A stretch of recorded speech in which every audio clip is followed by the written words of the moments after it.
युधिष्ठिर नाम का कुम्हार एक बार टूटे हुए घड़े के नुकीले ठीकरे से टकरा कर गिर गया। गिरते ही वह ठीकरा उसके माथे में घुस गया। खून बहने लगा। घाव गहरा था, दवा दारू से भी ठीक न हुआ। घाव बढ़ता ही गया। कई महीने ठीक होने में लग गए। ठीक होने पर भी उसका निशान माथे पर रह गया।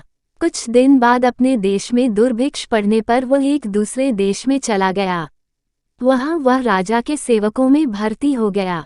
राजा ने एक दिन उसके माथे पर घाव के निशान देखे तो समझा कि यह अवश्य कोई वीर पुरुष होगा, जो लड़ाई में शत्रु का सामने से मुकाबला करते हुए घायल हो गया होगा।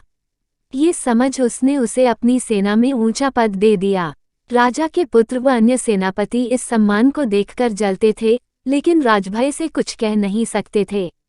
कुछ दिन बाद उस राजा को युद्ध भूमि में जाना पड़ा। वहां जब लड़ाई की तैयारियां हो रही थीं, हाथियों पर हौदे डाले जा रहे थे, घोड़ों पर काठियां चढ़ाई जा रही थीं, युद्ध का बिगुल सैनिकों को युद्ध भूमि के लिए तैयार होने का संदेश दे रहा था। राजा ने प्रसंगवश युधिष्ठिर कुंभकार से पूछा, वीर, तेरे माथे पर यह गहरा घाव किस संग्राम में कौन से शत्रु का सामना करते हुए लगा था? कुंभकार ने सोचा कि अब राजा और उसमें इतनी निकटता हो चुकी है कि राजा सच्चाई जानने के बाद भी उसे मानता रहेगा।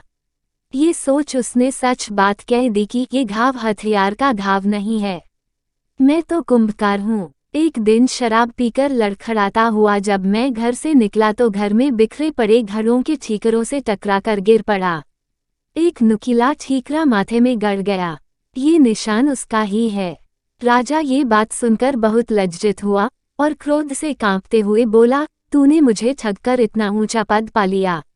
अभी मेरे राज्य से निकल जा। कुंभकार ने बहुत अनुनय विनय की, मैं युद्ध के मैदान में तुम्हारे लिए प्राण दे दूंगा, मेरा युद्ध कौशल तो देख लो। किंतु राजा ने एक बात न सुनी। उसने कहा कि भले ही तुम सर्वगुण संपन्न हो, शूर हो, पराक्रमी हो, किंतु हो तो कुंभकार ही। जिस कुल में तेरा जन्म हुआ है वो शूरवीरों का नहीं है। तेरी अवस्था उस गीदड़ की तरह है जो शेरों के बच्चों में पलकर भी हाथी से लड़ने को तैयार न हुआ था।